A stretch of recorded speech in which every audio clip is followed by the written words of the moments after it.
The old man sat on the worn stool, the scent of oil and gasoline a familiar comfort. Elias Thorne, a mechanic whose hands knew more about engines than most men knew about their own families, watched the rain streak down the grimy window of his garage. He was a man of few words, his face etched with the silent grief of a life lived too long alone. His daughter, Lily, had vanished 15 years ago, a bright spark extinguished in the cold night. Then the rumble started. Not the familiar cough of a dying engine, but the deep, resonant growl of a dozen motorcycles. Elias didn't look up. Bikers were a common sight in this part of town, their leather and chrome a stark contrast to the quiet despair of his world. But these weren't just any bikers. The door creaked open, letting in a gust of wind and the smell of wet leather. A man stood framed in the doorway, broad-shouldered, with eyes that held both a storm and a deep calm. He wore the patch of the Ironclad Riders, a club known for their strict code and an uncanny knack for finding what the law couldn't.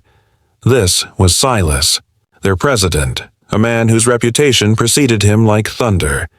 Silas walked in, his gaze sweeping the garage before settling on Elias.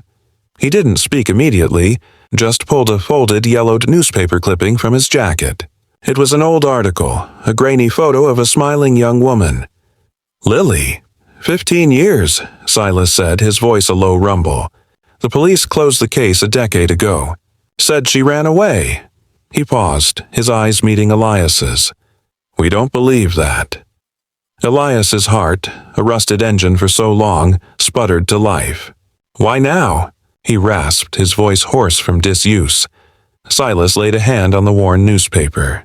"A young woman, barely out of her teens, came to us last week. Said she was looking for her mother.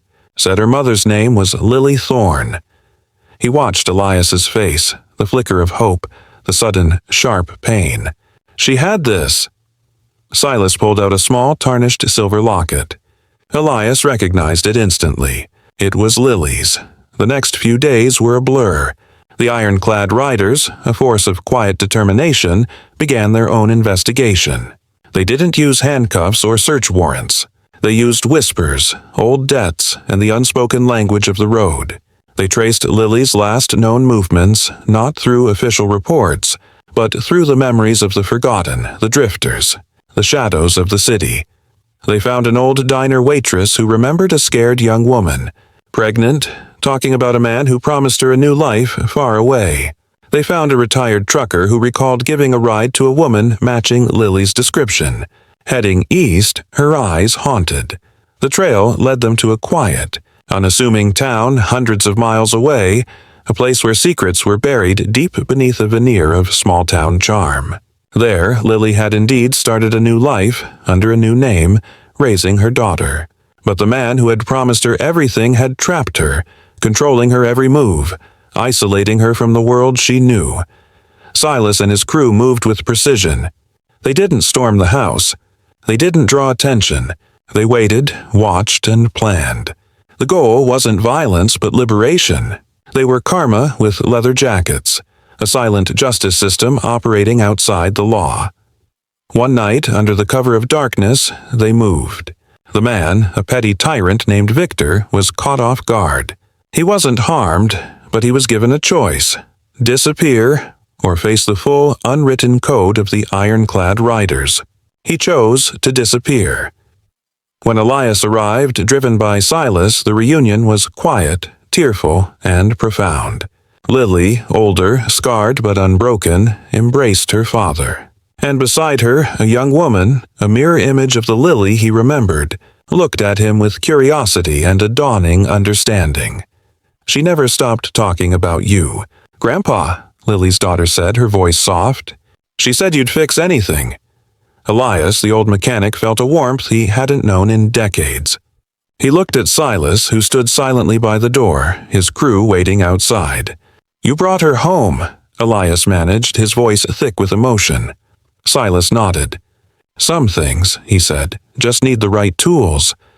Weeks later, Elias's garage was bustling, not just with cars but with laughter. Lily and her daughter were there, helping, learning, rebuilding their lives. The Ironclad Riders would often stop by, not for repairs, but for coffee and conversation, a silent acknowledgement of a bond forged in shared purpose. One afternoon, a sleek, expensive car pulled up. Victor, his face pale and drawn, stepped out. He had come back, emboldened by the belief that the bikers had moved on. He started to approach Lily, a sneer on his face. Before he could take another step, the rumble started again. Not a dozen bikes, but 100. The street filled with leather and chrome, the air vibrating with the power of their engines. The ironclad riders had called in their extended family. Victor froze, his bravado crumbling. He looked at the sea of stern faces, then at Elias, who stood beside Lily, a wrench in his hand, a quiet strength in his eyes. Victor turned and fled, a broken man, disappearing into the distance, never to be seen again. Silas walked over to Elias. "Some debts," he said, "are paid in silence." Elias nodded, looking at his daughter and granddaughter, a complete family once more. The sound of the engines faded, leaving behind the quiet hum of a life restored. As the sun set, casting long shadows across the garage, Elias looked at the sky.